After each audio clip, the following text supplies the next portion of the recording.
Spencer, Tennessee isn't sleepy. It's in a coma. The business signs on the square are for sale signs. Even with the county courthouse right here, the only lawyer on the square went out of business. That's what makes what is happening now in the Haston Block building so special.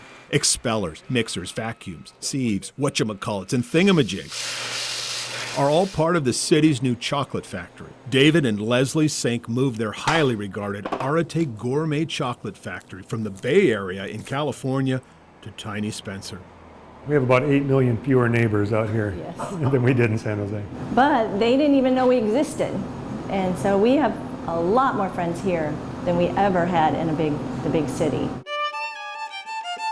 This is no ordinary chocolate. Arate makes some of the most unusual, expensive chocolate bars in the world. These are single-source chocolate bars. Each chocolate bar comes from a single country, actually from a specific area in that country. You know, the chocolate bar you remember from when you were 5 years old should taste like the chocolate bar you buy now if you buy a Hershey's bar, and that's part. And they go to great lengths to make sure they taste the same.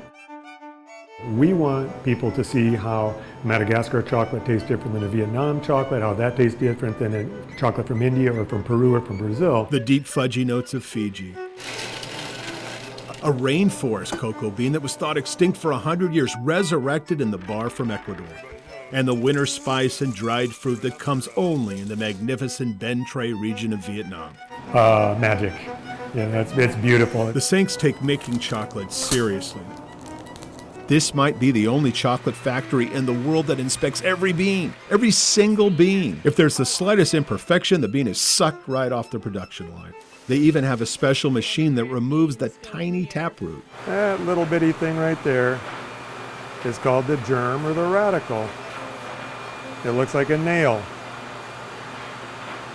And we don't want that in the chocolate. They massage their chocolate bars before they go into the wrapper. So how did the Sinks and Arate end up in Van Buren County?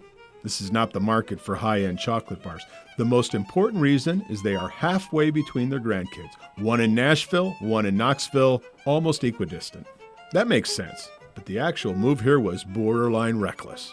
Our friends out in California looked at us like, oh, really? You're going to pack everything up, your shop, your house, onto a truck and drive it to somewhere you've never been? I said, yeah, pretty much. And we're going to start over. It's working. The Sinks commute 16 steps to work. They live upstairs. The community loves them. They are affectionately called the Willy Wonkas of Van Buren County. And why not? There's more than a little magic in all this. There are even some Willy Wonka type secrets. We did not video some of the shop because the Sinks have a couple of inventions no one else in the industry is using.